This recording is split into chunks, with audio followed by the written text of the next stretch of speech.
आभार प्रकट करने के लिए मैं उपस्थित हुआ हूं। कल और आज, कल तो रात देर तक सभी माननीय सांसदों ने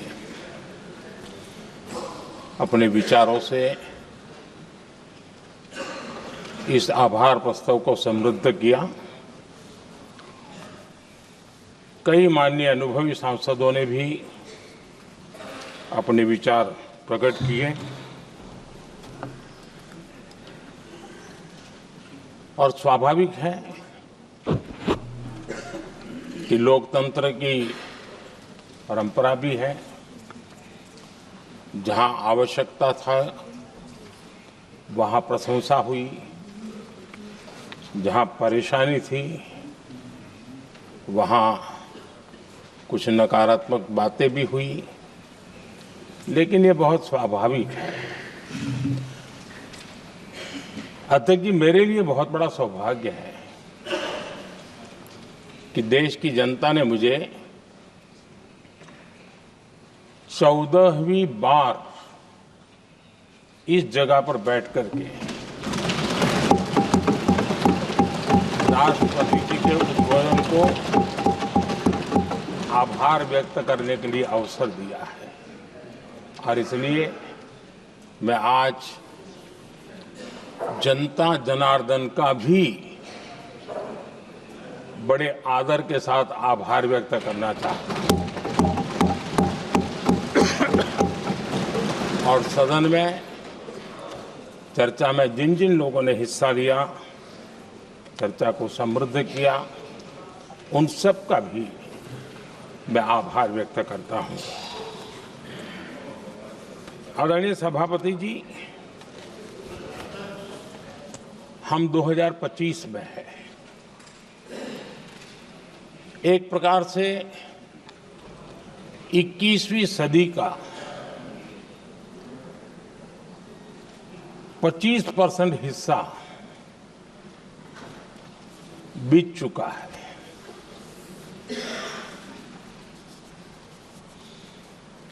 समय तय करेगा 20वीं सदी के आजादी के बाद और 21वीं सदी के प्रथम 25 साल में क्या हुआ, कैसा हुआ।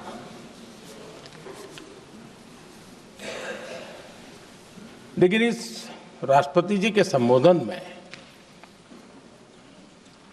अगर हम बारीकी इसको अध्ययन करेंगे तो ये साफ नजर आता है कि उन्होंने देश के सामने भविष्य के 25 वर्ष और विकसित भारत के लिए एक नया विश्वास जगाने वाली बात,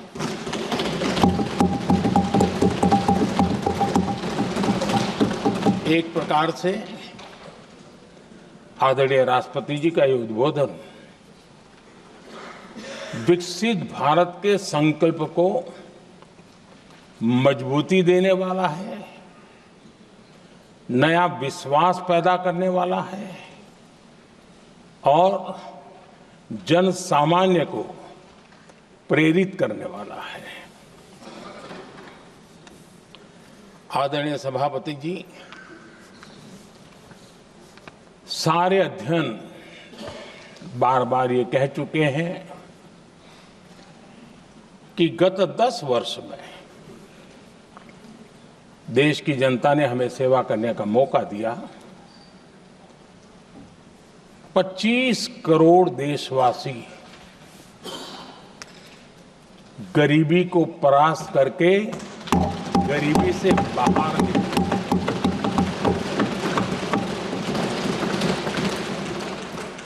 आदरणीय सभापति जी, 5 दशक तक गरीबी हटाओ के नारे सुने हो और अब 25 करोड़ गरीब गरीबी को परास्त करके बाहर निकले, ऐसे ही नहीं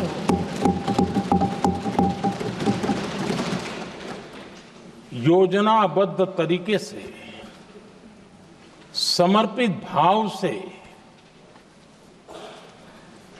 अपनेपन की पूरी संवेदनशीलता के साथ जब गरीबों के लिए जीवन खपाते हैं ना, तब ये होता है। आदरणीय सभापति जी, जब जमीन से जुड़े लोग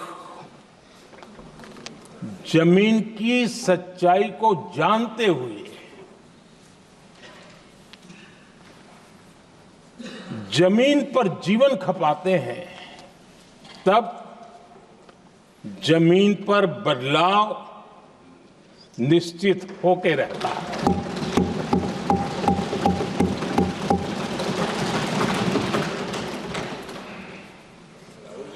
आदरणीय सभापति जी, हमने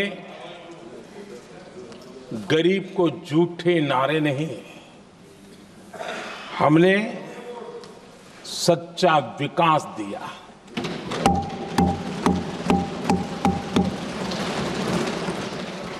गरीब का दुख, सामान्य मानवी की तकलीफ, मिडिल क्लास के सपने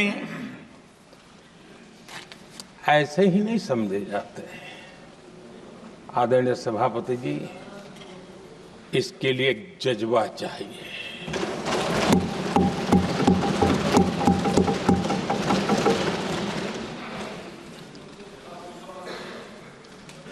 और मुझे दुख के साथ कहना है कि कुछ लोगों में ये है ही नहीं।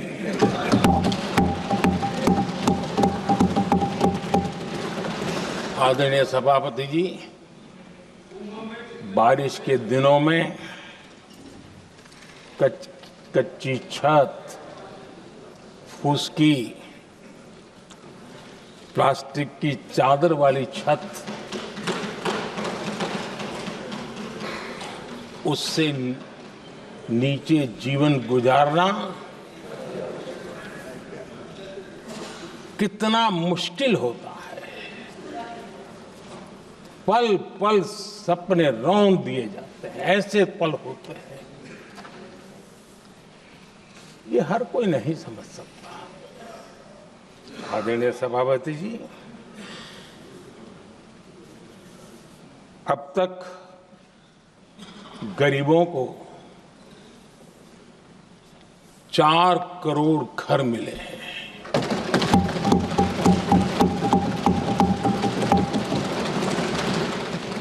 जिसने उस जिंदगी को जिया है ना, उसे समझ होती है कि पक्की छत वाला घर मिलने का मतलब क्या होता है। आदरणीय सभापति जी, एक महिला जब खुले में शौच जाने के लिए मजबूर हो जाती है, वो या तो सूर्योदय के पहले या सूर्यास्त के बाद, कठिनाइयों के झेलने के बाद इस छोटा सा अपना नित्य कर्म करने के लिए निकल सकती है। तब उसे क्या तकलीफ होती थी, ऐसे लोग समझ नहीं सकते। आदरणीय सभापति जी, हमने 12 करोड़ से ज्यादा शौचालय बनाकर बहनों बेटियों की मुश्किलें दूर की।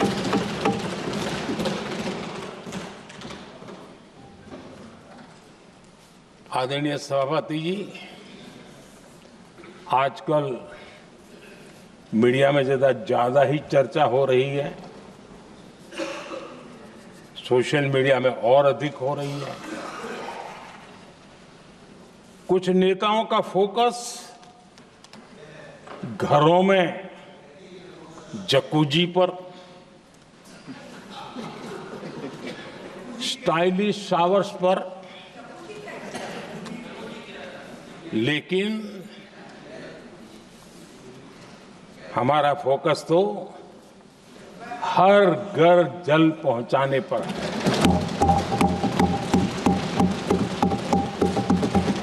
आजादी के 75 साल के बाद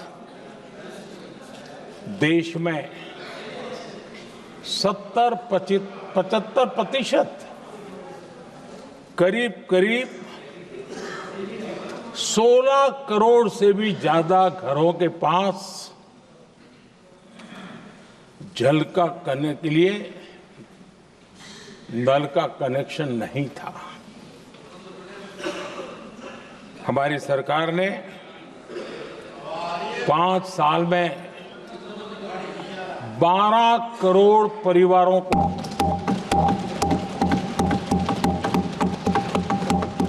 घरों में नल से जल देने का काम किया है और काम तेजी से आगे भी बढ़ रहा है। आदरणीय सभापति जी, हमने गरीबों के लिए इतना काम किया और इसके कारण आदरणीय राष्ट्रपति जी ने अपने अभिभाषण में इसका विस्तार से वर्णन किया है। जो लोग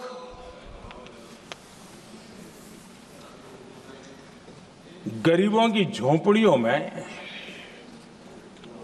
फोटो सेशन कराकर अपना मनोरंजन करते रहते हैं,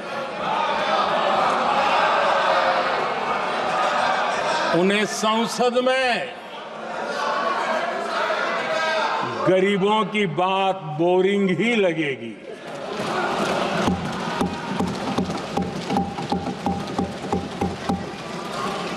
आदरणीय सभापति जी, मैं उनका गुस्सा समझ सकता हूं।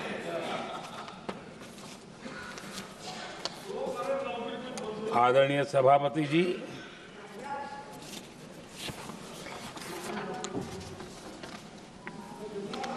समस्या की पहचान करना एक बात है, लेकिन अगर जिम्मेवारी है तो समस्या की पहचान कर करके छूट नहीं सकते। उसके समाधान के लिए समर्पित भाव से प्रयास करना होता है। हमने देखा है और पिछले 10 साल के हमारे काम को देखा होगा और राष्ट्रपति जी के अभिभाषण में भी देखा होगा। हमारा प्रयास समस्या की समाधान का रहता है और हम समर्पित भाव से प्रयास करते हैं। आदरणीय सभापति जी, हमारे देश में एक प्रधानमंत्री हुआ करते थे।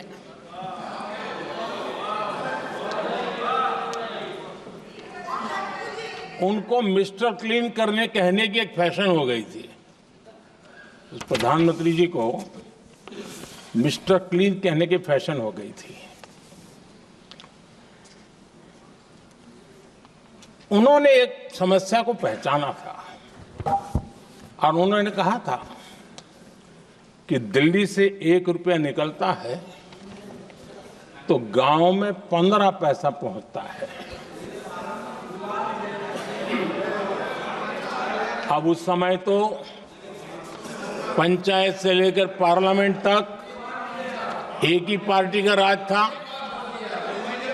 पंचायत से पार्लियामेंट तक एक ही पार्टी का राज था और उस समय उन्होंने सार्वजनिक रूप से कहा था कि 1 रुपया निकलता है 15 पैसा पहुंचता है।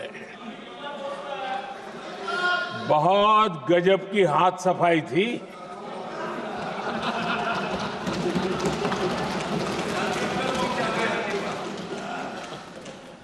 पंद्रह पैसा किसके पास जाता था, ये देश का सामान्य मानवी भी आसानी से समझ सकता है।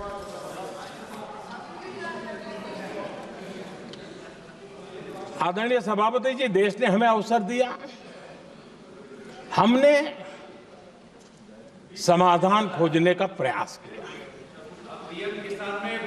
हमारा मॉडल है बचत भी विकास भी। जनता का पैसा जनता के लिए। हमने जनधन, आधार, मोबाइल की जेम ट्रिनिटी बनाई और डीबीटी से डायरेक्ट बेनिफिट ट्रांसफर ये देना शुरू किया। आदरणीय सभापति जी, हमारे कार्यकाल में हमने 40 लाख करोड़ रुपया सीधा जनता जनार्दन के खाते में जमा किया। आदरणीय सभापति जी, इस देश का दुर्भाग्य देखिए, सरकारें कैसी चलाई गई, किसके लिए चलाई गई। माननीय सदस्य, मैं सबसे आपसे आग्रह कर रहा हूं, आप सदन की गरिमा बनाए रखें। बैठे बैठे कोई माननीय सदस्य टिप्पणी नहीं करे, उचित नहीं है, ये गलत तरीका है आपका। ये सदन की मर्यादा नहीं है आपकी। आप प्रोटेक्ट करना चाहते हो उनको इस तरीके से, गलत तरीका, ये गलत तरीका है। आप बैठे बैठे टिप्पणी करना चाहते हैं।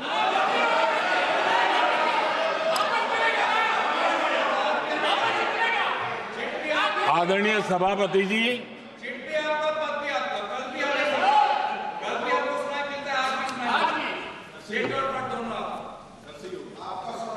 जब ज्यादा बुखार चढ़ जाता है ना, तब लोग कुछ भी बोलते हैं, लेकिन इसके साथ साथ ज्यादा हताशा निराशा फैल जाती है, तब भी बहुत कुछ बोलते हैं। आदरणीय सभापति जी, जिनका जन्म नहीं हुआ था, जो भारत की इस धरती पर अवतरित नहीं हुए थे, ऐसे 10 करोड़ फर्जी लोग सरकारी खजाने से अलग अलग योजनाओं का फायदा ले रहे थे। आदरणीय सभापति जी, सही को अन्याय न हो इसलिए राजनीतिक फायदा नुकसान की परवाह किए बिना हमने इन 10 करोड़ फर्जी नामों को हटाया और असली लाभार्थियों को खोज करके उन तक मदद पहुंचाने का अभियान चलाया। आदरणीय सभापति जी, ये 10 करोड़ फर्जी लोग जब हटे और भिन्न भिन्न योजनाओं का हिसाब लगाएं तो करीब करीब 3 लाख करोड़ रुपया गलत हाथों से जाने से बच गए। मैं हाथ किसका था ये नहीं कह रहा हूं, गलत हाथों से। आदरणीय सभापति जी, हमने सरकारी खरीद में भी टेक्नोलॉजी का भरपूर उपयोग किया, ट्रांसपेरेंसी लाए और जेम पोर्टल, जो आज राज्य सरकारें भी उसका उपयोग कर रही है, जेम पोर्टल से जो खरीदी हुई, उससे आमतौर पर जो खरीदी होती है उससे कम पैसों में खरीदी हुई और सरकार के 1,15,000 करोड़ रुपए की बचत हुई।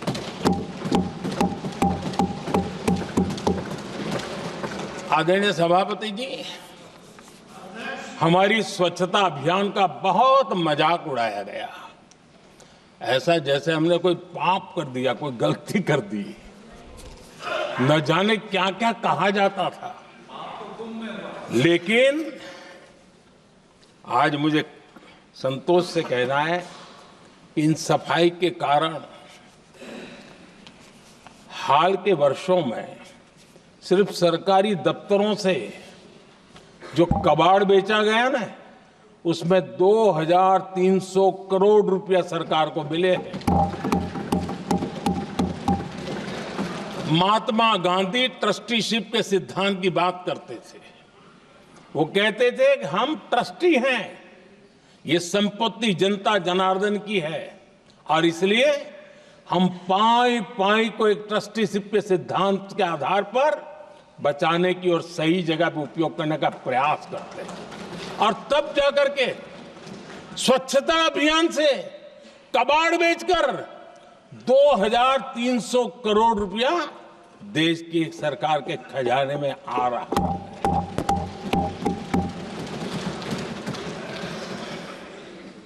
आदरणीय सभापति जी, हमने एक महत्वपूर्ण निर्णय लिया इथेनॉल ब्लेंडिंग का। हम जानते हैं हम एनर्जी इंडिपेंडेंट नहीं है, हमें बाहर से लाना पड़ता है। जब इथेनॉल ब्लेंडिंग किया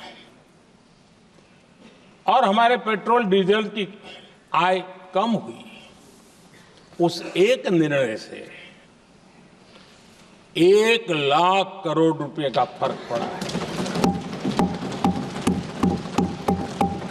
और ये पैसे करीब करीब 1 लाख करोड़ रुपया किसानों की जेब में गया है। आदरणीय सभापति जी, मैं बचत की तो बात कर रहा हूं, लेकिन पहले अखबारों की हेडलाइन हुआ करती थी, इतने लाख के घोटाले, इतने लाख के घोटाले, इतने लाख के घोटाले। 10 साल हो गए, ये घोटाले न कर करके, घोटाले न होने से भी देश के लाखों करोड़ रुपए बचे हैं जो जनता जनार्दन की सेवा में लगे हैं। आदरणीय सभापति जी, हमने ये जो अलग अलग कदम उठाए, उससे लाखों करोड़ रुपए की बचत हुई, लेकिन उन पैसों का उपयोग हमने शीश महल बनाने के लिए नहीं किया।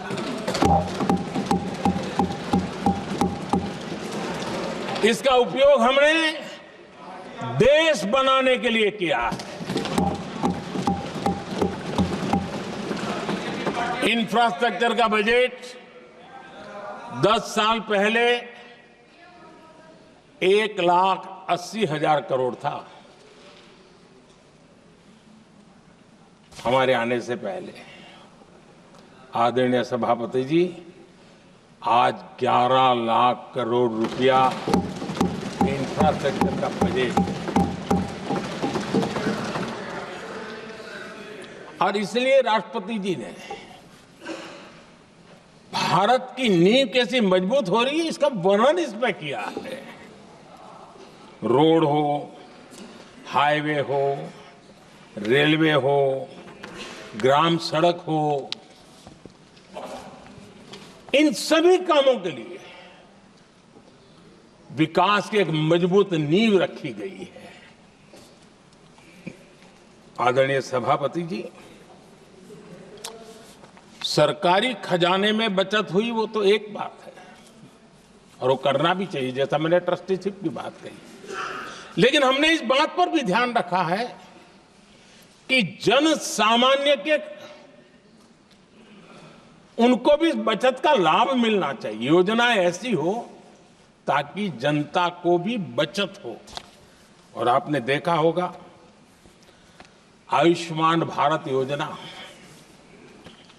बीमारी के कारण सामान्य मानवी को जो खर्च होता था, अब तक जिन लोगों ने इसका बेनिफिट लिया है, उसी के हिसाब से मैं कहता हूं कि करीब करीब देशवासियों का आयुष्मान योजना का बेनिफिट लेते के कारण जो खर्चा उनको अपने जेब से करना पड़ता, वैसे 1,20,000 करोड़ रुपया जनता जनार्दन के बचे हैं।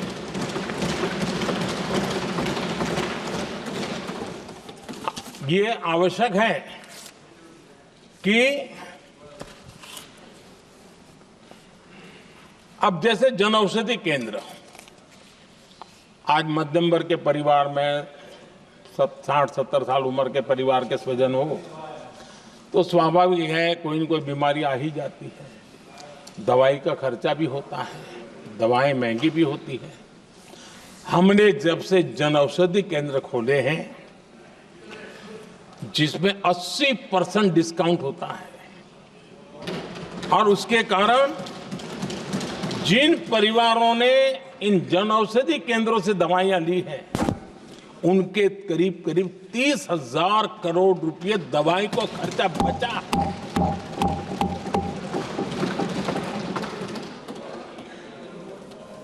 आदरणीय अध्यक्ष जी, यूनिसेफ का भी अनुमान है, उनका कहना है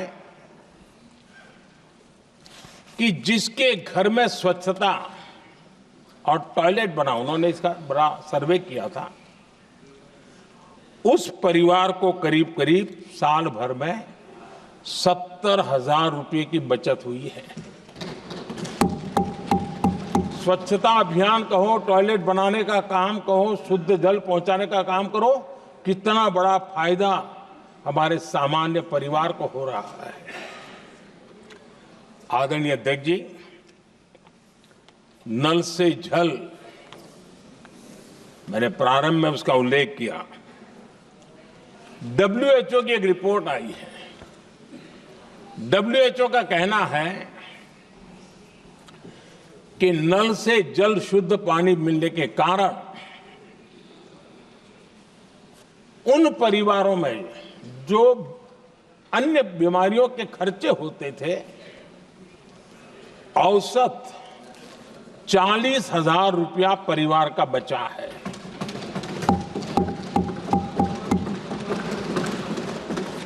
मैं ज्यादा गिन नहीं रहा हूं, लेकिन ऐसी अनेक योजना है जिन योजनाओं ने सामान्य मानवीय के खर्च में बचत की है। आदरणीय सभापति जी, करोड़ों देशवासियों को मुफ्त अनाज, उसके भी उस परिवार के हजारों रुपये बचते हैं। PM सूर्यघर मुफ्त बिजली योजना,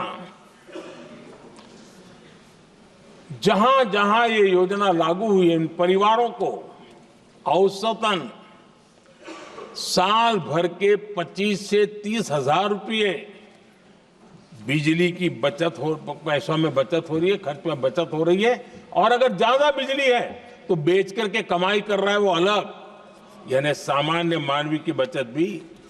हमने LED बल्ब का एक अभियान चलाया था। आपको मालूम है कि हमारे आने से पहले LED बल्ब 400 रुपये में बिकते थे। हमने इतना अभियान चलाया, उसकी कीमत 40 रुपये हो गई और LED बल्ब के कारण बिजली की भी बचत हुई और उजाला भी ज्यादा मिला और उसमें देशवासियों के करीब 20,000 करोड़ रुपए बचे हैं।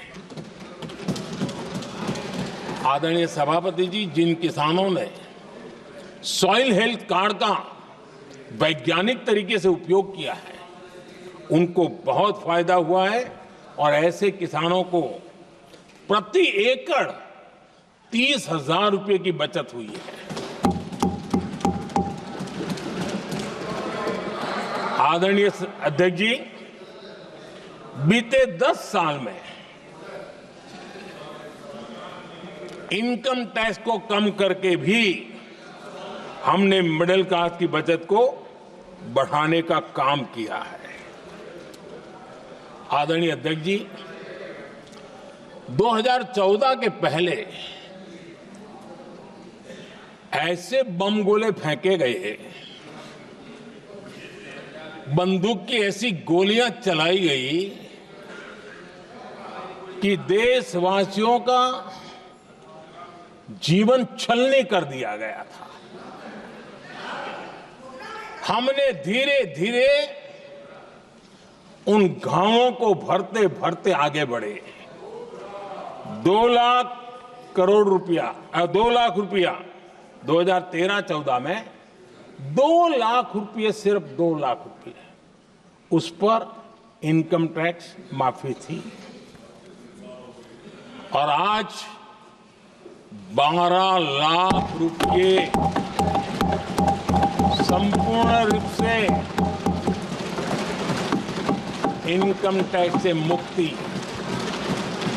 और हमने बीच के कालखंड में भी 14 में भी, 17 में भी, 19 में भी, 23 में भी हम लगातार ये करते आए, घाव भरते गए और आज बैंडेज बाकी था वो भी कर लिया। स्टैंडर्ड डिडक्शन, उसके अगर 75,000 जोड़ दें तो 1 अप्रैल के बाद देश में जो सैलरीड क्लास हैं उनके 13.25 लाख रुपए पर तक कोई इनकम टैक्स नहीं देना पड़ेगा।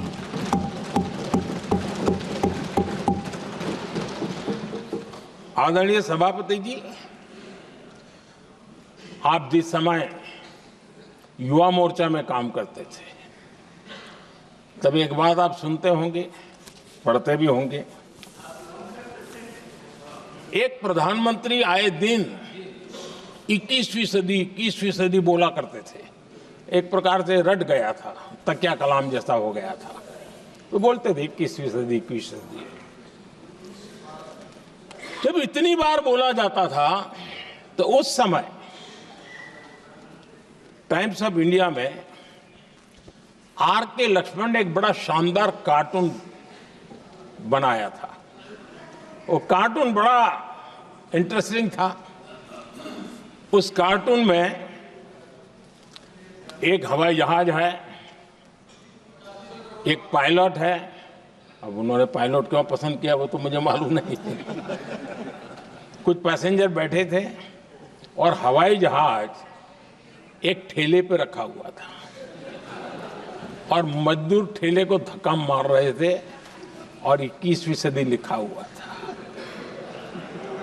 वो कार्टून उस समय तो मजाक लग रहा था, लेकिन आगे चल करके वो सच सिद्ध हो गया। आदरणीय अध्यक्ष जी, ये कटाक्ष था जमीनी सच्चाई से। तब के प्रधानमंत्री कितने कटे उठे थे और हवाई बातों में लगे हुए थे, इसका वो जीता जागता प्रदर्शन करने वाला कार्टून है।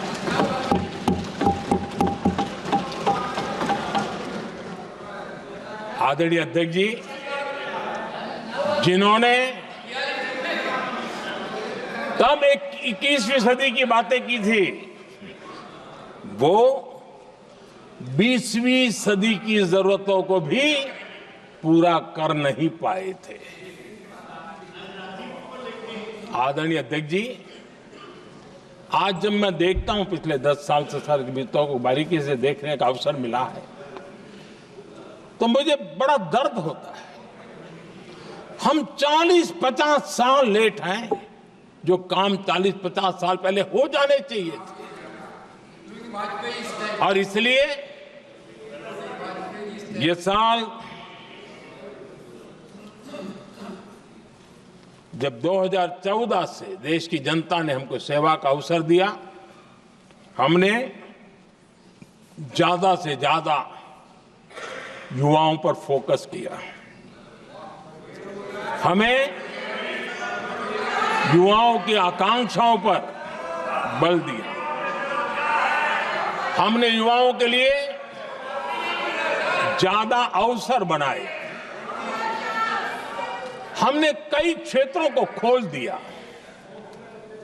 और जिसके कारण हम देख रहे हैं देश के युवा अपने सामर्थ्य का परचम लहरा रहे हैं। देश में हमने स्पेस सेक्टर को खोल दिया,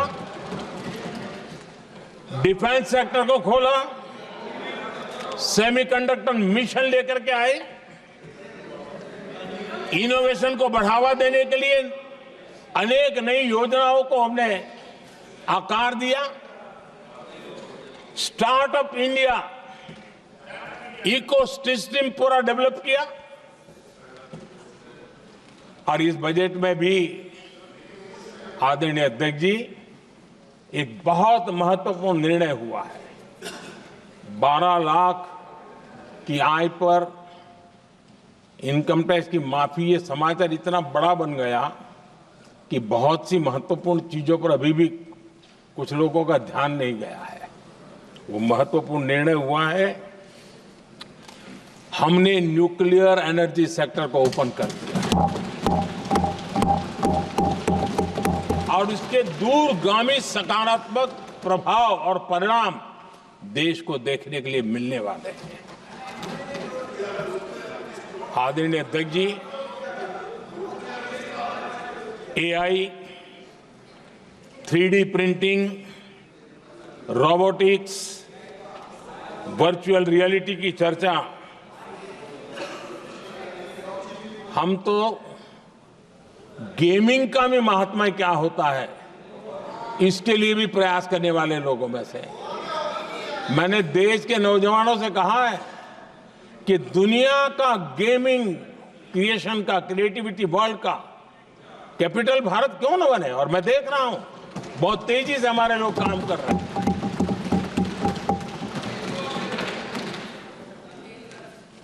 कुछ लोगों को अब जब एआई की बात होती है, कुछ लोगों को अब ये शब्द फैशन में है तो बोला जाता है, लेकिन मेरे लिए सिंगल एआई नहीं है, डबल एआई। भारत की डबल ताकत है। एक एआई आर्टिफिशियल इंटेलिजेंस, दूसरा एआई एस्पिरेशनल इंडिया।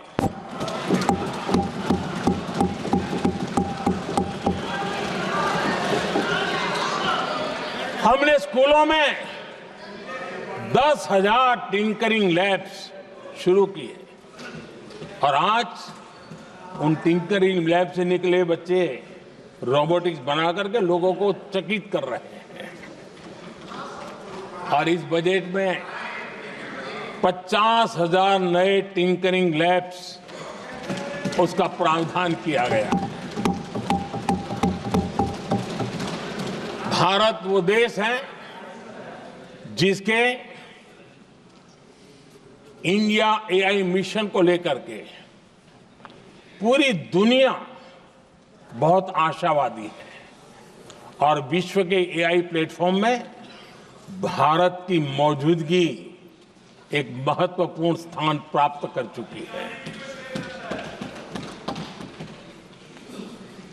आदरणीय अध्यक्ष जी, इस साल बजट में हमने डीप टेक के डोमेन को में इन्वेस्टमेंट की बात की है और डीप टेक मैं समझता हूं हमारे लिए तेज गति से आगे बढ़ने के लिए और 21वीं सदी पूरी तरह टेक्नोलॉजी ड्रिवन सेंचुरी है। ऐसे में हमारे लिए आवश्यक है कि भारत डीप टेक के क्षेत्र में बहुत तेजी से आगे बढ़े। आदरणीय अध्यक्ष जी, हम लगातार युवा भविष्य को ध्यान में रखते हुए काम कर रहे हैं, लेकिन कुछ दल हैं जो लगातार युवाओं के साथ धोखा कर रहे हैं, उन्हें धोखा दे रहे हैं।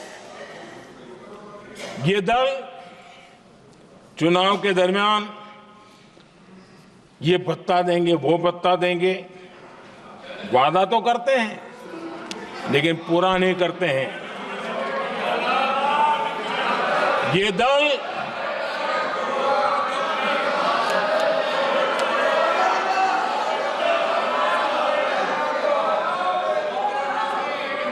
प्लीज माननीय सदस्य गरिमा प्रतिष्ठा बनाए रखें। भारत की संसद में आप प्लीज बैठे बैठे टिप्पणी नहीं करें, और नए माननीय सदस्य बैठे बैठे टिप्पणी कर रहे हैं। आदरणीय अध्यक्ष जी, ये दल युवाओं के भविष्य पर आपदा बनकर गिरे हुए हैं।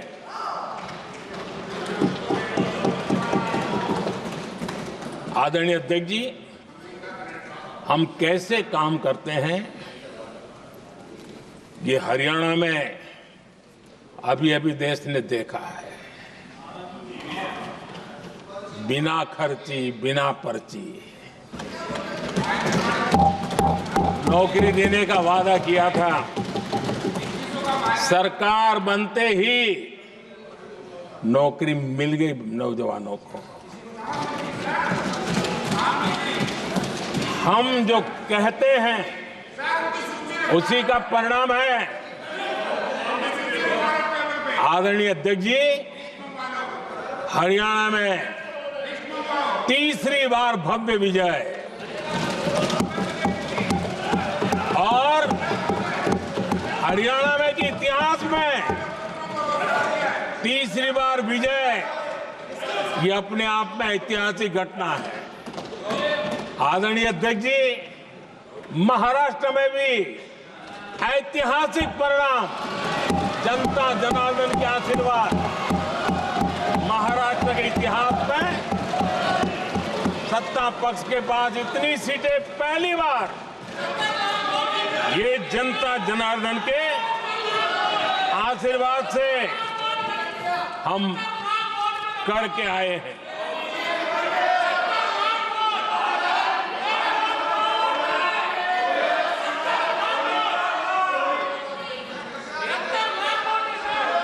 कुछ समझते हैं आदरणीय चीजों को? अध्यक्ष जी, कल जवाब दिया था ना आपको।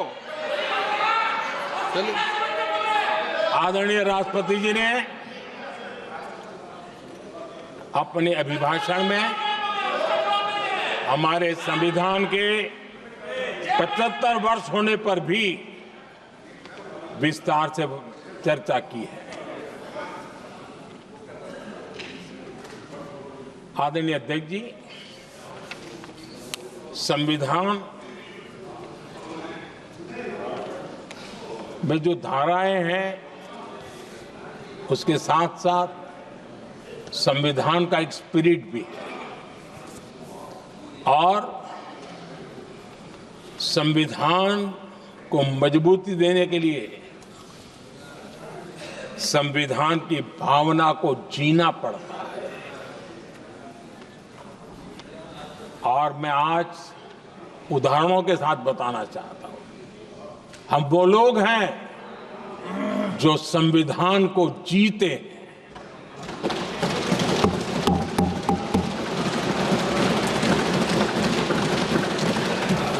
आदरणीय अध्यक्ष महोदय, हमारे यहां ये बात सही है, परंपरा है कि राष्ट्रपति जी जब उद्बोधन करते हैं तो उस सरकार के उस साल के कार्यकाल का ब्यौरा देते हैं। उसी प्रकार से राज्यों में गवर्नर का जो उद्बोधन होता है सदन में, वो उस राज्य के कार्यकलापों का ब्यौरा देते हैं। संविधान और लोकतंत्र का स्पिरिट क्या होता है? जब गुजरात के 50 वर्ष हुए, गोल्डन जुबली ईयर मना रहे थे, और सद्भाग्य से मुझे उस समय मुख्यमंत्री के रूप में सेवारत था मैं,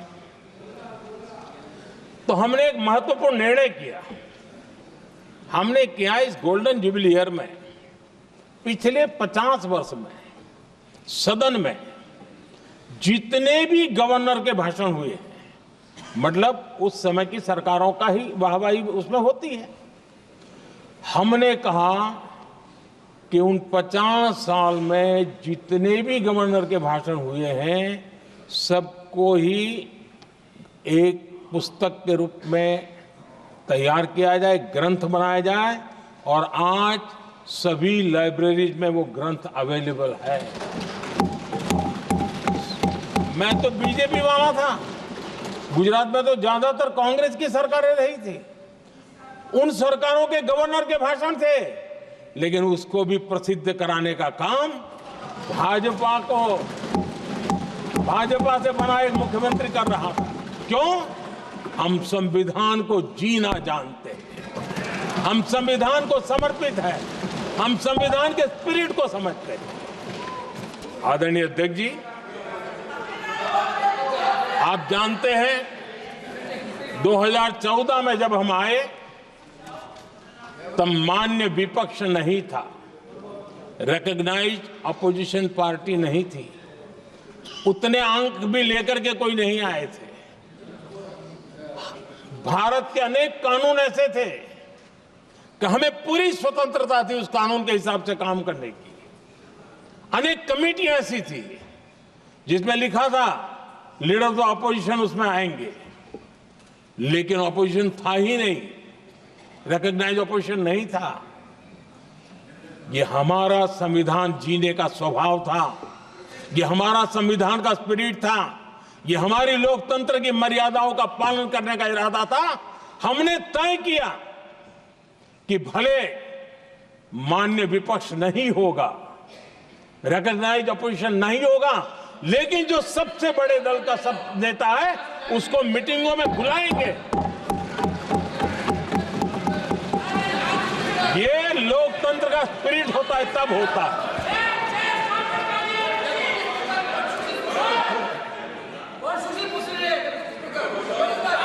चुनाव आयोग की कमेटियां, आदरणीय अध्यक्ष जी, पहले तो प्रधानमंत्री फाइल करके निकालते थे।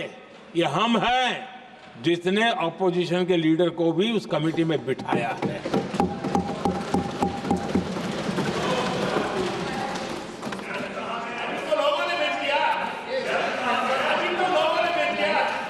और हमने इसके लिए कानून भी बनाया और आज विधिवत रूप से इलेक्शन कमीशन बनेगा तो अपोजिशन लीडर भी उसके निर्णय की प्रक्रिया में हिस्सा होंगे।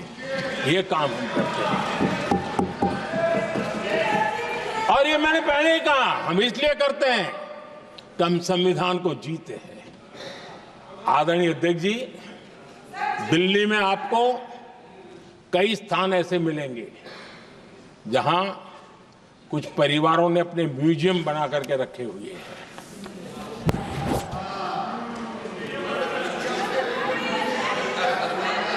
जनता जनार्दन के पैसों से काम हो रहा है। लोकतंत्र का स्पिरिट क्या होता है, संविधान को जीना किसको कहते हैं। हमने पीएम म्यूजियम बनाया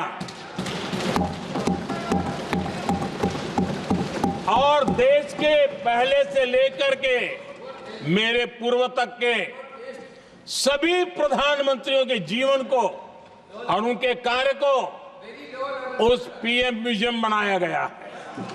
और मैं तो चाहूंगा कि पीएम म्यूजियम में जो जो महापुरुष हैं उनके परिवारजनों ने समय निकाल करके उस म्यूजियम को देखना चाहिए और उसमें कुछ जोड़ने के लगता है तो सरकार का ध्यान आकर्षित करना चाहिए ताकि वो म्यूजियम समृद्ध हो और देश के बालकों को प्रेरणा।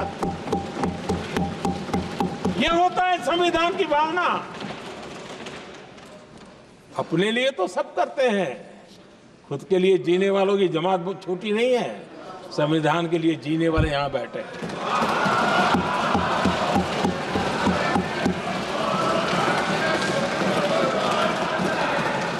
आदरणीय अध्यक्ष जी, जब सत्ता सेवा बन जाए तो राष्ट्र निर्माण होता है। जब सत्ता को विरासत बना दिया जाए तब लोकतंत्र खत्म हो जाता है।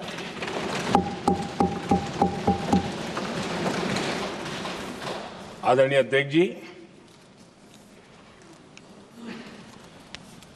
हम संविधान की भावना को लेकर के चलते हैं।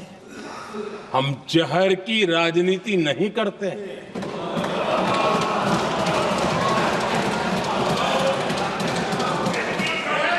हम देश की एकता को सर्वोपरि रखते हैं और इसलिए सरदार वल्लभ भाई पटेल का दुनिया का सबसे ऊंचा स्टैच्यू बनाते हैं स्टैच्यू ऑफ यूनिटी देश को जोड़ने का जिस महापुरुष ने काम किया उसका हम स्मरण करते हैं। और वो भाजपा के नहीं थे, वो जनसंघ के नहीं थे। हम संविधान को जीते हैं, इसलिए इस सोच से आगे बढ़ते हैं।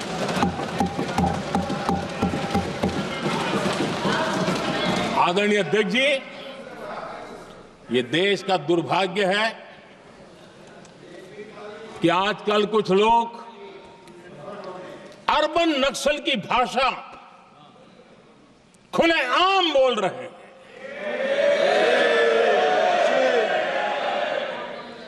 और अर्बन नक्सल जिन बातों को बोलते हैं, इंडियन स्टेट के सामने मोर्चा लेना,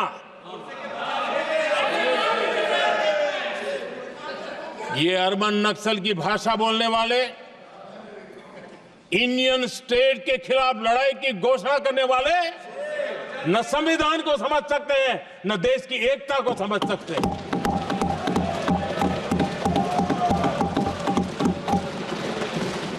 आदरणीय अध्यक्ष जी, 7 दशक तक जम्मू एंड कश्मीर और लद्दाख उसे संविधान के अधिकारों से वंचित रखा गया।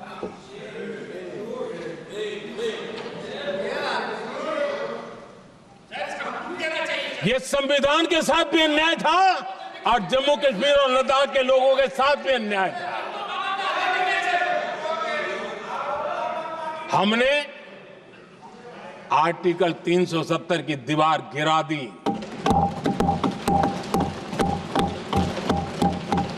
अब जम्मू कश्मीर और लद्दाख के उन राज्यों को, देशवासियों को जो अधिकार हैं, वो अधिकार उनको मिल रहे हैं। और संविधान का महात्म्य हम जानते हैं, संविधान की भावना को जीते हैं, इसलिए ऐसे मजबूत निर्णय भी हम करते हैं। आदरणीय अध्यक्ष जी, हमारा संविधान हमें भेदभाव करने का अधिकार नहीं देता है। जो लोग संविधान को जेब में लेकर के जीते हैं, उनको पता नहीं है कि आपने मुस्लिम महिलाओं को कैसी मुसीबतों में जीने के लिए मजबूर कर दिया था। हमने ट्रिपल तलाक का खात्मा कर करके संविधान की भावना के अनुरूप मुस्लिम बेटियों को हक देने का काम किया है, समानता का अधिकार दिया है।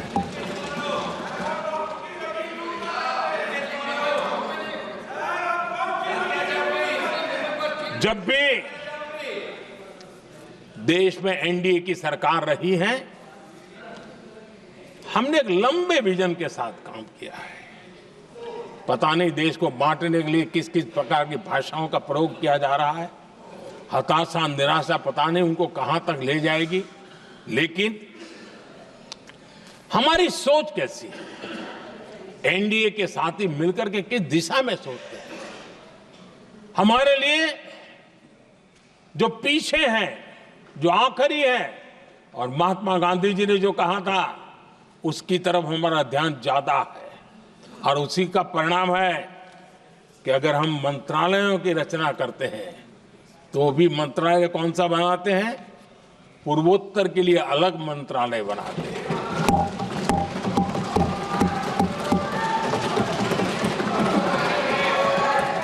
हम देश में इतने साल हो गए, अटल जी आए तब तक किसी को समझ नहीं आया था।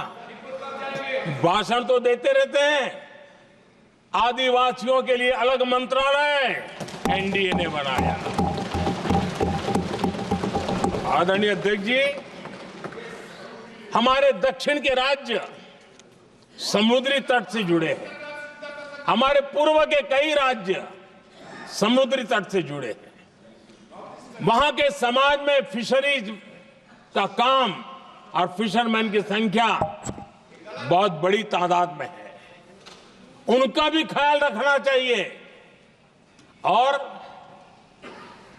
जमीन के भीतर के छोटे पानी के जो इलाके रहते हैं, वहां भी फिशरमैन के रूप में काम करने वाले समाज के आखिरी तबके के लोग हैं। ये हमारी सरकार है जिन्हें फिशरीज के लिए अलग मंत्रालय बनाया।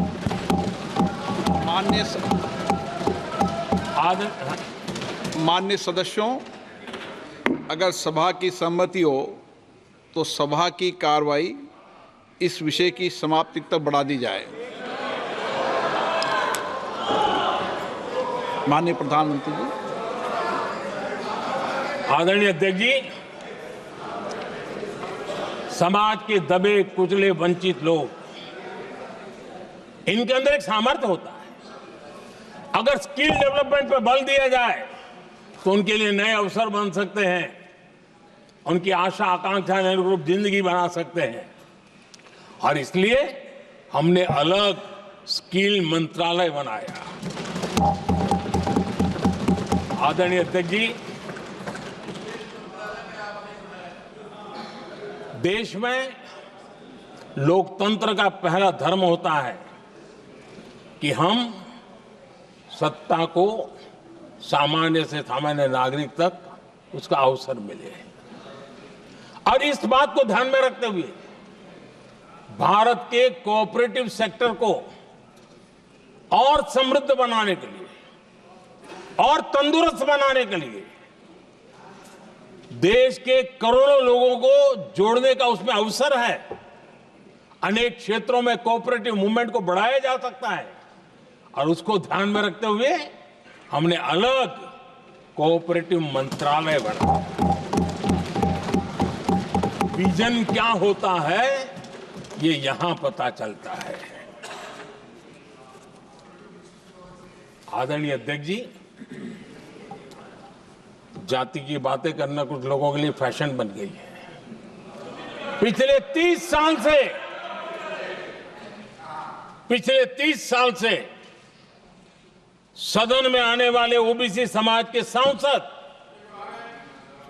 दलों के भेदभाव से ऊपर उठ करके एक होकर के 30-35 साल से मांग कर रहे थे कि ओबीसी कमीशन को संवैधानिक दर्जा दिया जाए।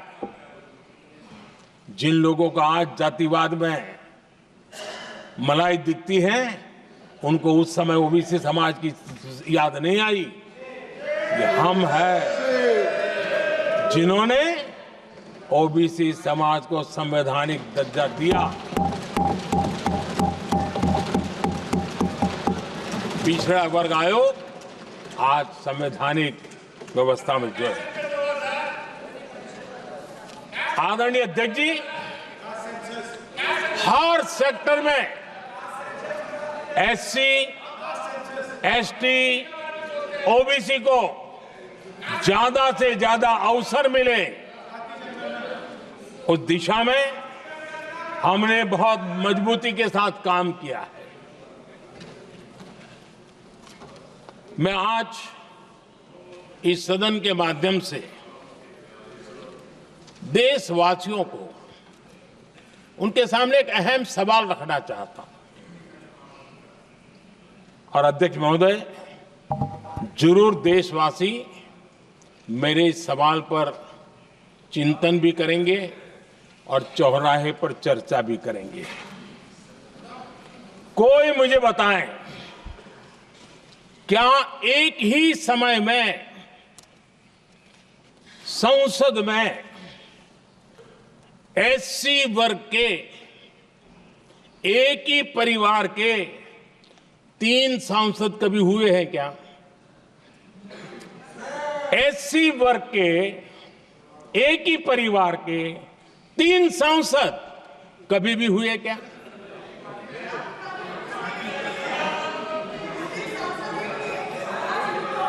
मैं दूसरा सवाल पूछता हूं, कोई मुझे बताए कि एक ही कालखंड में, एक ही समय में संसद में एसटी वर्ग के एक ही परिवार के 3 एमपी हुए हैं क्या?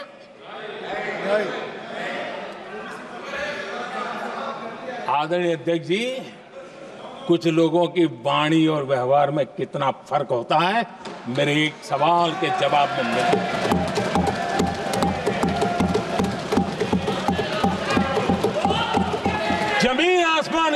होता है, रात दिन का अंतर होता है।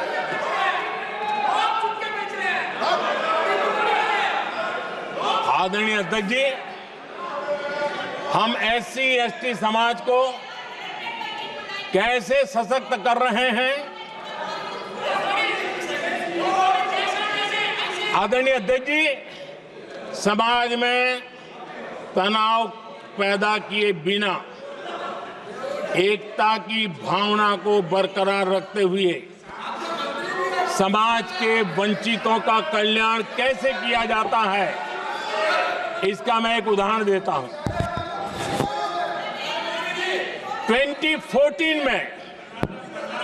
2014 में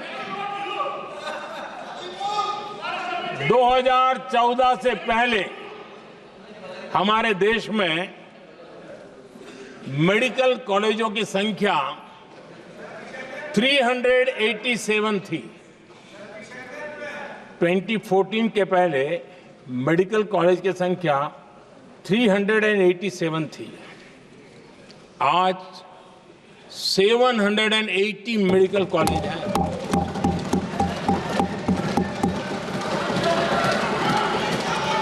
अब मेडिकल कॉलेज बड़े हैं तो सीटें भी बड़ी हैं। ये बहुत महत्वपूर्ण एंगल है आदरणीय अध्यक्ष जी, और इसलिए कॉलेजें बड़ी हैं, सीटें भी बड़ी हैं।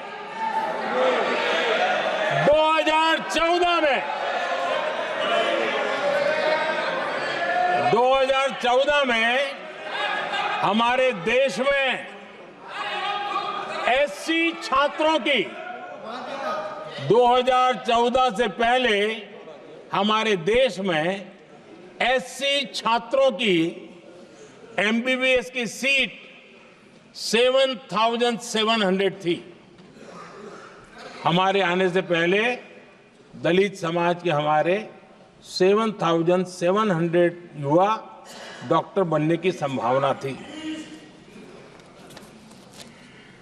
10 साल हमने काम किया, आज संख्या बढ़कर SC समाज के 17,000 MBBS डॉक्टर की व्यवस्था की है। कहां 7,700 कहां 17,000? अगर दलित समाज का कोई कल्याण का और समाज में तनाव लाए बिना एक दूसरे के सम्मान को बढ़ाते हुए, आदरणीय अध्यक्ष जी, 2014 के पहले ST छात्रों के लिए MBBS की सीटें 3,800 थी। आज ये संख्या बढ़कर लगभग 9,000 हो गई है।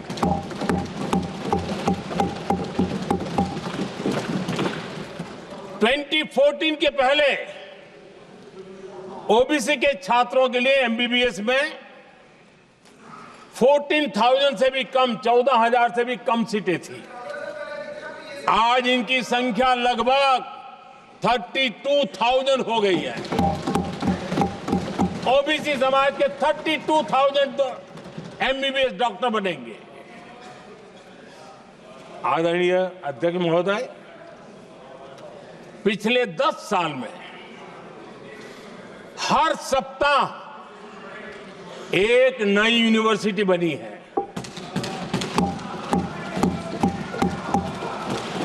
हर दिन एक नई ITI बनी है। हर 2 दिन में एक नया कॉलेज खुला है।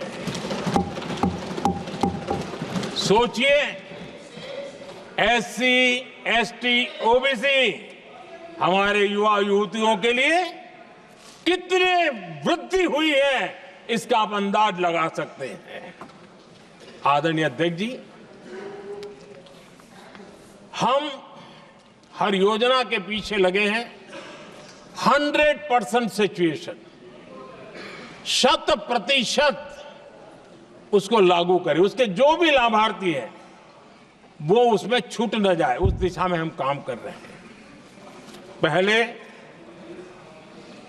ताकि हम चाहते हैं कि जिसका हक है उसको मिलना चाहिए। अगर योजना है, उसका हक है, तो उस तक पहुंचना चाहिए। 1 रुपया और 15 पैसा वाला खेल नहीं चल सकता। लेकिन कुछ लोगों ने क्या किया, मॉडल ही ऐसा बनाया कि कुछ ही लोगों को दो, औरों को तड़पाओ और तुष्टीकरण की राजनीति करो। देश विकसित भारत बनाने के लिए तुष्टीकरण से मुक्ति पानी होगी। हमने रास्ता चुना है संतुष्टीकरण, तुष्टीकरण नहीं, संतुष्टीकरण। और उस रास्ते पर हम चले हैं। हर समाज, हर वर्ग के लोगों को बिना भेदभाव के जो उसके हक का है वो उसको मिलना चाहिए। ये है संतुष्टीकरण। और मेरे हिसाब से जब मैं 100% सैचुरेशन की बात करता हूं तो उसका मतलब होता है एक असल में सामाजिक न्याय है, ये असल में सेकुलरिज्म है और असल में ये संविधान का सम्मान है। आदरणीय अध्यक्ष जी, संविधान की भावना है सबको बेहतर स्वास्थ्य मिले, और आज कैंसर डे भी है। देश भर में और दुनिया भर में आज हेल्थ को लेकर के काफी चर्चा भी हो रही है। लेकिन कुछ लोग हैं जो गरीब को, बुजुर्गों को आरोग्य की सेवाएं देने मिले उसमें अड़ंगे डाल रहे हैं, और वो भी अपने राजनीतिक स्वार्थ के कारण। आज आयुष्मान से देश के 30,000 अस्पताल जुड़े हैं और अच्छे स्पेशलाइज प्राइवेट अस्पताल जुड़े हैं जहां आयुष्मान कार्ड वाले को मुफ्त इलाज मिलता है। लेकिन कुछ राजनीतिक दलों ने अपने संकुचित मानस के कारण, कुनीतियों के कारण गरीबों के लिए इन अस्पतालों के दरवाजे बंद करके रखे हुए हैं, और इसका नुकसान कैंसर के मरीजों को उठाना पड़ा है। पिछले दिनों पब्लिक हेल्थ जर्नल लैंसेट की स्टडी आई है।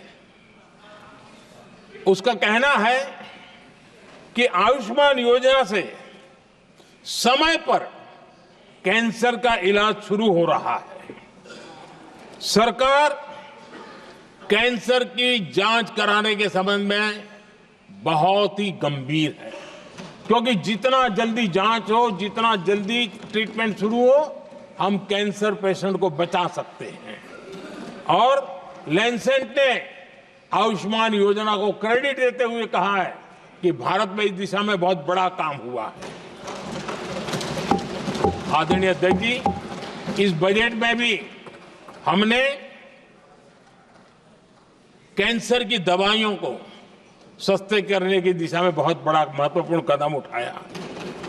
इतना ही नहीं, एक महत्वपूर्ण जो निर्णय लिया है वो आने वाले दिनों में, और जब आज कैंसर डे है तो मैं जरूर कहना चाहूंगा सभी माननीय सांसद इसका लाभ ले सकते हैं अपने इलाके के ऐसे मरीजों के लिए, और वो है मरीजों को, आप जानते हैं अस्पताल उतने नहीं होने के कारण भी काफी दिक्कत रहती है बाहर से आने वाले पेशेंट को। 200 डे केयर सेंटर बनाने का निर्णय इस बजट में किया गया।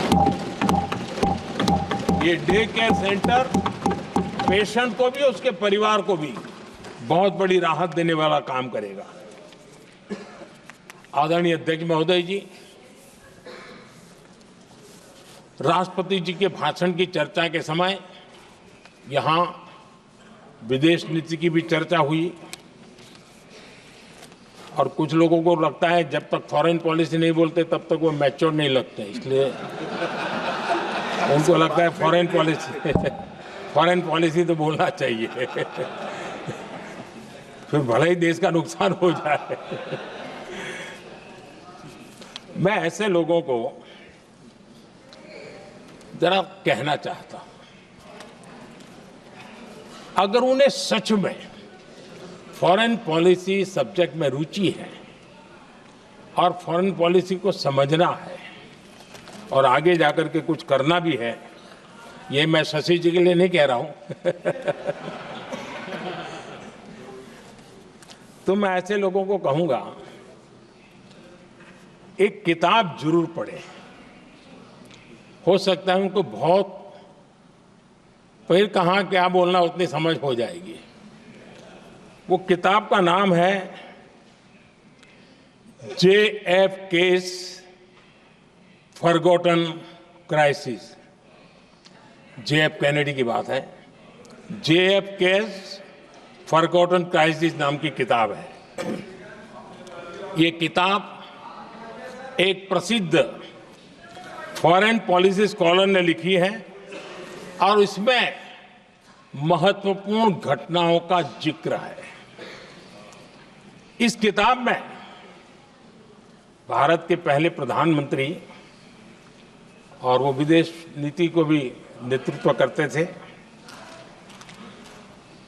इस किताब में पंडित नेहरू और अमेरिका के तब के राष्ट्रपति जॉन एफ कैनेडी के बीच हुई चर्चाओं और निर्णयों का भी विस्तार से वर्णन है। जब देश ढेर सारी चुनौतियों का सामना कर रहा था, तब विदेश नीति के नाम पर क्या खेल हो रहा था, उस किताब के माध्यम से सामने आ रहा है। और इसलिए मैं कहूंगा कि जरा ये किताब पढ़िए। आदरणीय अध्यक्ष जी, गोरा है, गोरा है, गोरा है, अब मत बोलो।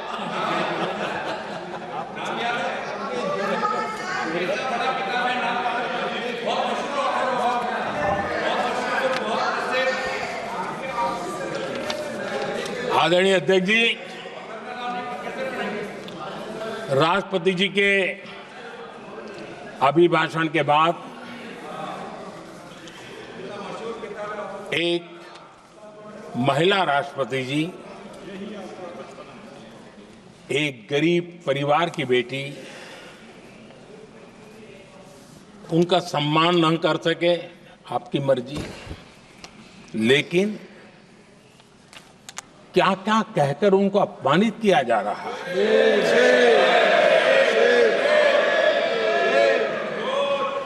मैं राजनीति हताशा निराशा समझ सकता हूं, लेकिन एक राष्ट्रपति के खिलाफ क्या कारण है? क्या कारण है?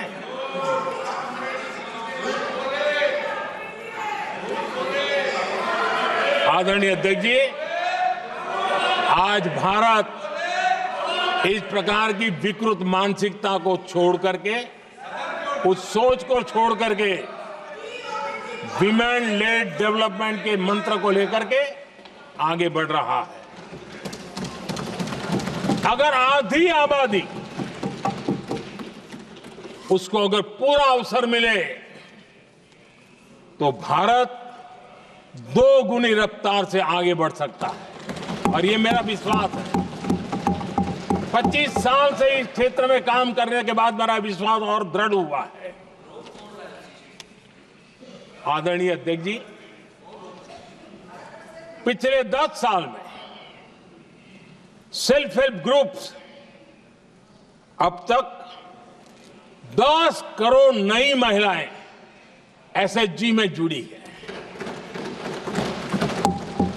और ये महिलाएं वंचित परिवारों से, ग्रामीण बैकग्राउंड से, समाज के अंतिम पायदान पर बैठी इन महिलाओं का सामर्थ्य बढ़ा, उनका सामाजिक स्तर भी ऊपर उठा, और सरकार ने इनकी मदद 20 लाख रुपए तक बढ़ा दी है, ताकि वो काम को आगे बढ़ा सकें, उनकी कार्यक्षमता बढ़े, उसका स्केल बढ़े, उस दिशा में हम प्रयास कर रहे हैं। और उसका आज ग्रामीण अर्थव्यवस्था पर बहुत ही सकारात्मक प्रभाव हो रहा है। आदरणीय अध्यक्ष जी, राष्ट्रपति जी ने अपने अभिभाषण में लखपति दीदी अभियान की चर्चा की है। हमारी नई सरकार तीसरी बार बनने के बाद अब तक जो जानकारियां रजिस्टर हुई है उस हिसाब से 50 लाख से ज्यादा लखपति दीदी की जानकारी हम तक पहुंची है। और जब से मैंने इस योजना को आगे बढ़ाया है, अब तक करीब करीब 1.25 करोड़ महिलाएं लखपति दीदी बनी हैं। और हमारा लक्ष्य है कि हम 3 करोड़ महिलाओं को लखपति दीदी बनाएंगे और इसके लिए आर्थिक कार्यक्रमों का बल दिया जाएगा।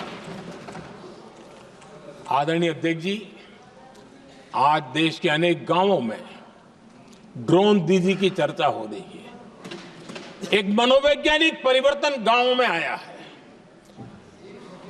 महिला के हाथ में ड्रोन चलाते हुए देख के गांव के लोगों का महिला के प्रति देखने का नजरिया बदल रहा है। और आज नमो ड्रोन दीदी खेतों में काम कर करके लाखों रुपया कमाने लगी हैं।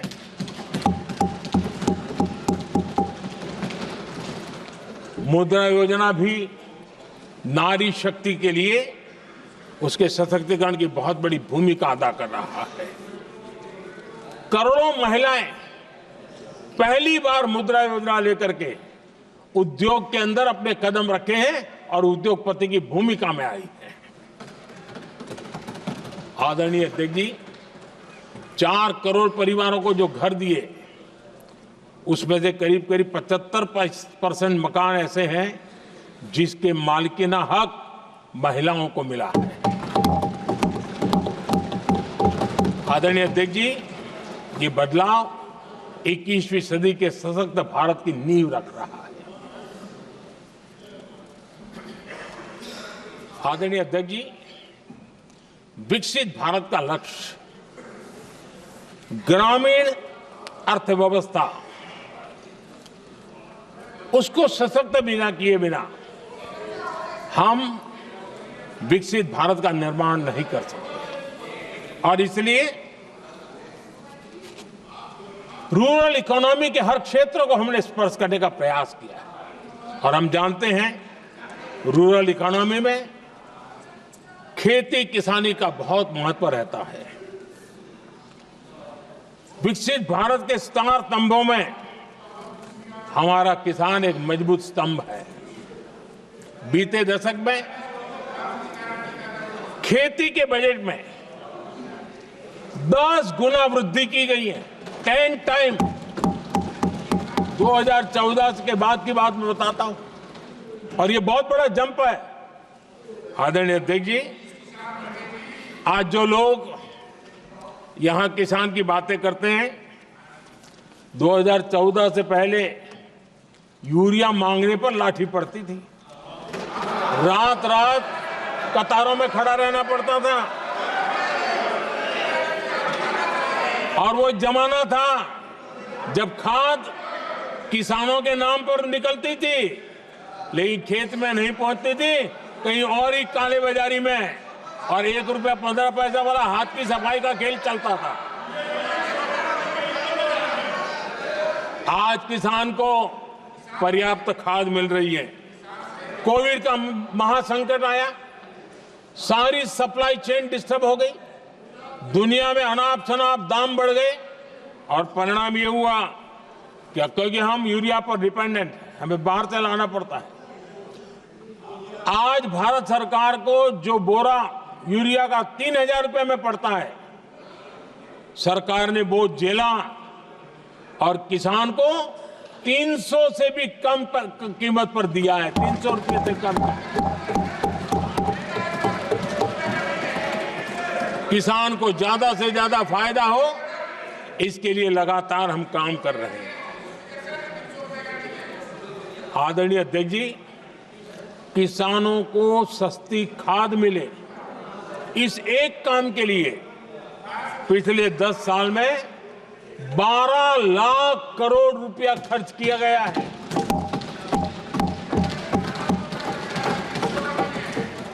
पीएम किसान सम्मान निधि, उसे करीब 3.5 लाख करोड़ रुपए डायरेक्ट किसान के खाते में पहुंचे हैं। हमने रिकॉर्ड एमएसपी भी बढ़ाया और पहले की तुलना में बीते दशक में 3 गुना अधिक हमने खरीदी की है।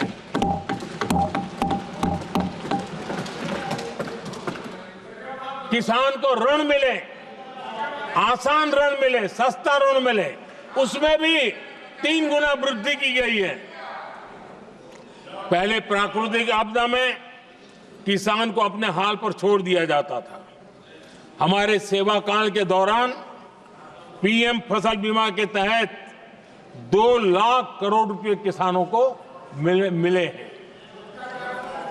आदरणीय अध्यक्ष महोदय, सिंचाई के लिए बीते दशक में अभूतपूर्व कदम उठा गए और जो लोग संविधान की बातें करते हैं उनको ज्यादा ज्ञान नहीं है, ये भी दुर्भाग्य है। बहुत कम लोगों को मालूम होगा कि हमारे देश में डॉक्टर बाबा साहब आम्बेडकर ने पानी की योजनाओं को लेकर इतना उनका विजन क्लियर था, इतना व्यापक था और इतना समावेशी था, जो आज भी हम लोगों को प्रेरणा देता है। और 100 से बड़ी सिंचाई परियोजना जो दशकों से लटकी हुई थी, हमने उसको पूरा करने का अभियान चलाया ताकि किसानों के खेत में पानी पहुंचे।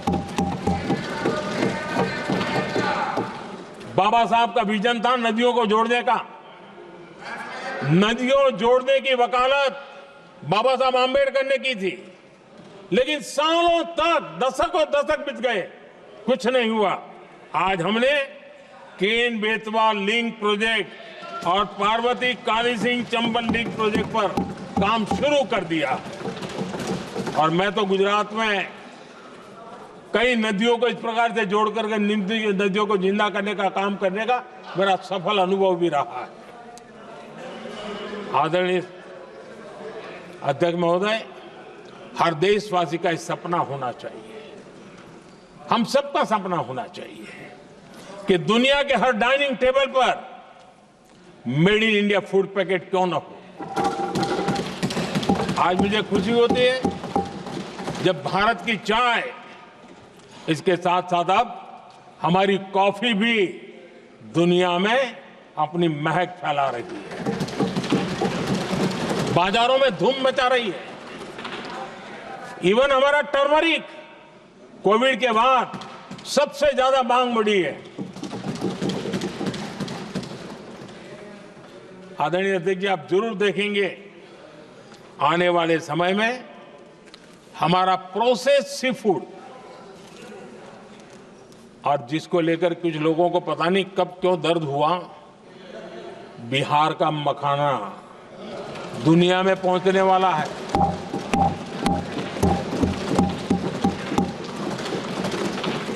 हमारा मोटा अनाज यानी श्री अन्न, ये भी दुनिया के बाजारों में भारत की शान बढ़ाएगा।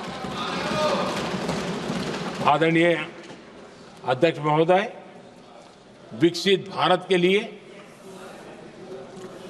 फ्यूचर रेडी शहर वो भी बहुत जरूरी है। हमारा देश बहुत तेजी से अर्बनाइजेशन की ओर बढ़ रहा है और इसे चुनौती और संकट नहीं मानना चाहिए, इसे अवसर मानना चाहिए और हमने उस दिशा में काम आगे करना चाहिए। इंफ्रास्ट्रक्चर का विस्तार अवसरों का प्रसार होता है। जहां कनेक्टिविटी बढ़ती है वहां संभावनाएं भी बढ़ती हैं।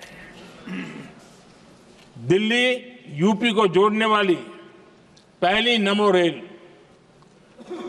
उसका लोकार्पण था और मुझे भी उसमें यात्रा करने का अवसर मिला।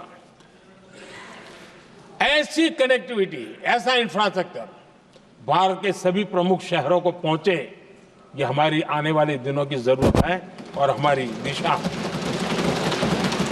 आदरणीय अध्यक्ष जी, 10 साल में दिल्ली का नेटवर्क डबल हुआ और आज टियर 2, टियर 3 सिटी में भी मेट्रो नेटवर्क पहुंच रहा है।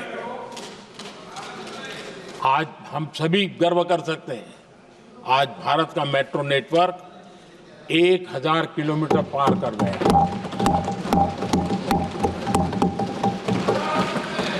और इतना ही नहीं, वर्तमान में 1000 किलोमीटर और उस पर भी काम चल रहा है। यानी हम कितना तेजी से आगे बढ़ रहे हैं। आदरणीय अध्यक्ष जी, प्रदूषण को कम करने की दिशा में भी कई इनिशिएटिव भारत सरकार ने लिए हैं। 12,000 इलेक्ट्रिक बस हमने देश में दौड़ाना शुरू किया है और दिल्ली को भी बड़ी सेवा करी है, हमने दिल्ली को भी दिया है। आदरणीय अध्यक्ष जी, हमारे देश में एक नया अर्थव्यवस्था हमेशा समय समय पर इसका विस्तार होता रहता है। आज बड़े शहरों में गिग इकोनॉमी एक महत्वपूर्ण एरिया डेवलप हो रहा है। लाखों युवा इसमें जुड़ रहे हैं। हमने इस बजट में कहा है कि ई श्रम पोर्टल पर ऐसे गिग वर्कर अपनी रजिस्ट्री करवाएं और वेरिफिकेशन के बाद उनको इस न्यू एज सर्विस इकोनॉमी है उसको हम किस प्रकार से सहायता कर सकें और उनको एक आईडी कार्ड मिले ई श्रम पोर्टल पे आने के बाद। और हमने कहा है कि इन गिग वर्कर्स को आयुष्मान योजना का भी लाभ दिया जाएगा ताकि गिग वर्कर को एक सही दिशा में जाने की सुविधा मिलेगी। और एक अनुमान है कि आज देश में करीब करीब 1 करोड़ गिग वर्कर है और उस दिशा में भी हम काम कर रहे हैं। आदरणीय अध्यक्ष महोदय, एमएसएमई सेक्टर बहुत बड़ी मात्रा में जॉब के अवसर लेकर आता है और ये ऐसा क्षेत्र है कि जिसमें रोजगार की अपार संभावनाएं हैं। ये छोटे उद्योग आत्मनिर्भर भारत के प्रतीक है। देश की अर्थव्यवस्था में हमारा एमएसएमई सेक्टर बहुत बड़ा योगदान दे रहा है। हमारी नीति साफ है, एमएसएमई को सरलता, सहूलियत और संबल, एक ऐसा क्षेत्र है जिसमें रोजगार की संभावना है। और इस बार हमने मिशन मैन्युफैक्चरिंग उस पर बल दिया है और एक मिशन मोड में हम मैन्युफैक्चरिंग सेक्टर मतलब कि एमएसएमई को बल देना और एमएसएमई के माध्यम से अनेक नौजवानों को रोजगार देना और स्किल डेवलपमेंट से रोजगार के लिए नौजवानों को तैयार करना, ऐसे पूरी इकोसिस्टम को हम बल देते हुए आगे बढ़ रहे हैं। एमएसएमई सेक्टर में सुधार के लिए कई पहलुओं पर हमने काम शुरू किया है। एमएसएमई के लिए क्राइटेरिया 2006 में बनाया गया था, उसे अपडेट नहीं किया गया। पिछले 10 वर्षों में इस क्राइटेरिया में हमने 2 बार अपग्रेडेशन करने का प्रयास किया और इस बार एक बहुत बड़ा जंप लगाया है। पहली बार 2020 में, दूसरी बार इस बजट में हमने एमएसएमई को आगे बढ़ाने का प्रयास किया है। हर तरफ उनको आर्थिक सहायता दी जा रही है। एमएसएमई के सामने चुनौती फॉर्मल फाइनेंशियल रिसोर्सेज की कमी की रही है। कोविड के संकट के काल में एमएसएमई को एक विशेष बल दिया गया। हमने खिलौना उद्योग उसको एक विशेष बल दिया। हमने कपड़ा उद्योग को विशेष बल दिया। उनको कैश फ्लो की कमी नहीं होने दी और बिना किसी गारंटी को लोन दिया। हजारों उद्योगों में लाखों नौकरियों की संभावनाएं बनी और नौकरियां सुरक्षित भी हुई। छोटे उद्योग, उनके लिए customized credit card, credit guarantee coverage, उस दिशा में हमने कदम उठाए जिसके कारण वो अपने ईज ऑफ डूइंग बिजनेस को भी बढ़ावा मिले और वो गैर जरूरी नियमों को कम करने का कारण उनका एडमिनिस्ट्रेटिव बोझ जो रहता था, एक आध व्यक्ति को उनको काम पर पैसा देना पड़ता था, वो भी बंद कर दिया गया। एमएसएमई को बढ़ावा देने के लिए जो हमने नई नीतियां बनाई है, आपको खुशी होगी, एक समय था 2014 के पहले खिलौने जैसी चीजें हम इंपोर्ट करते थे। आज मैं गर्व से कह सकता हूं कि मेरे देश के खिलौने बनाने वाले छोटे उद्योग आज दुनिया के अंदर खिलौने एक्सपोर्ट हो रहे हैं।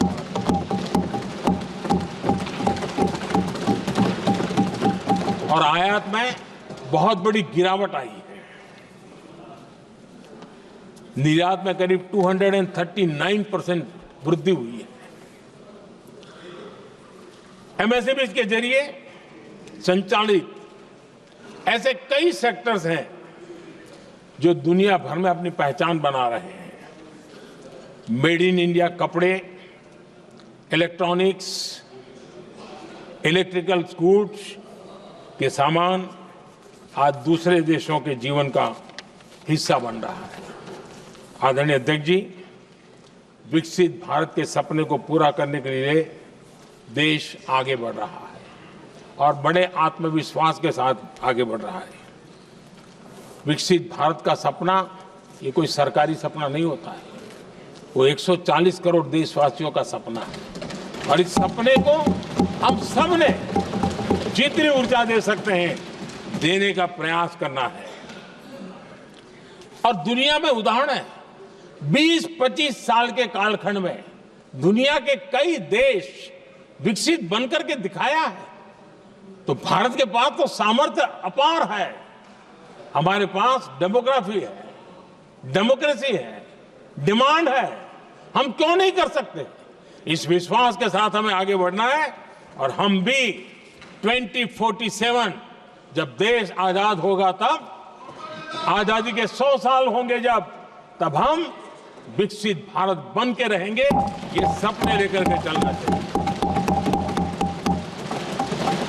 और आदरणीय अध्यक्ष जी, मैं विश्वास से कहता हूं हमें और बड़े लक्ष्य पार करने और हम करके रहेंगे। और माननीय अध्यक्ष जी, ये तो अभी हमारी तीसरी ही टर्म है।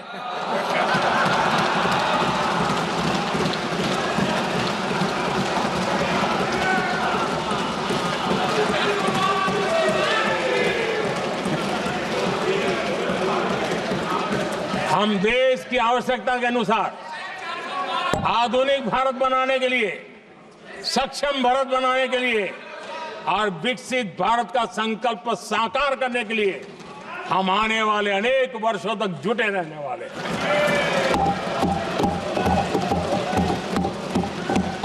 आदरणीय अध्यक्ष जी, मैं सभी दलों से आग्रह करता हूं, सभी नेताओं से आग्रह करता हूं, देशवासियों से आग्रह करता हूं, अपनी अपनी राजनीतिक विचारधाराएं होंगी, अपने अपने राजनीतिक कार्यक्रम होंगे, लेकिन देश से बड़ा कुछ नहीं हो सकता है। हम सब के लिए देश सर्वोपरि है और हम मिलकर के विकसित भारत के सपने को, अपना 140 करोड़ देशवासियों का सपना भी अपना सपना, इस सपने को लेकर के चल पड़े। देश विकसित होगा, हमारे बाद की जो पीढ़ियां होगी वो कहेगी कि 2025 में एक संसद ऐसी थी जहां बैठा हुआ हर सांसद विकसित भारत के सपने के लिए पूरा करने के लिए काम कर रहा था। आदरणीय अध्यक्ष जी, मैं राष्ट्रपति जी के अभिभाषण पर अपना धन्यवाद व्यक्त करते हुए आपका भी आभार व्यक्त करता हूं, सदन का भी आभार व्यक्त करता हूं। धन्यवाद। धन्यवाद। प्रस्ताव पर श्री अमरा राम जी। तो राष्ट्रपति के अभिभाषण पर प्रधानमंत्री नरेंद्र मोदी को सुन रहे थे आप। लोकसभा में विपक्ष को प्रधानमंत्री ने जवाब दिया, कहा विकसित भारत का सपना सरकार का सपना है और 2047 में हम विकसित भारत बनकर रहेंगे। साथ ही उन्होंने कई बातों को लेकर विपक्ष पर निशाना साधा। कहा कि तुष्टीकरण नहीं, हम संतुष्टीकरण में विश्वास करते हैं और उसी के तहत काम करते हैं। 2047 का जिक्र करते हुए प्रधानमंत्री ने इस बात का दावा किया कि हमें और बड़े लक्ष्य पार करने हैं और 2047 में हम विकसित भारत बनकर रहेंगे। ये तो अभी हमारा तीसरा टर्म है। आधुनिक भारत बनाने के लिए अनेक सालों तक जुटे रहे। देश से बड़ा कुछ नहीं होता। लोकसभा में विपक्ष को प्रधानमंत्री नरेंद्र मोदी का ये जवाब और अपने भाषण में उन्होंने कई महत्वपूर्ण बातों का जिक्र किया। उन्होंने कहा कि हमने ज्यादा से ज्यादा युवाओं पर जोर दिया। हम गेमिंग के महत्व पर भी ध्यान दे रहे हैं। उन्होंने ये भी कहा विपक्ष पर कटाक्ष करते हुए कि पहले पीएम चुनाव आयुक्त की नियुक्ति करते थे, लेकिन हमने इस कमेटी में विपक्ष को भी शामिल किया है।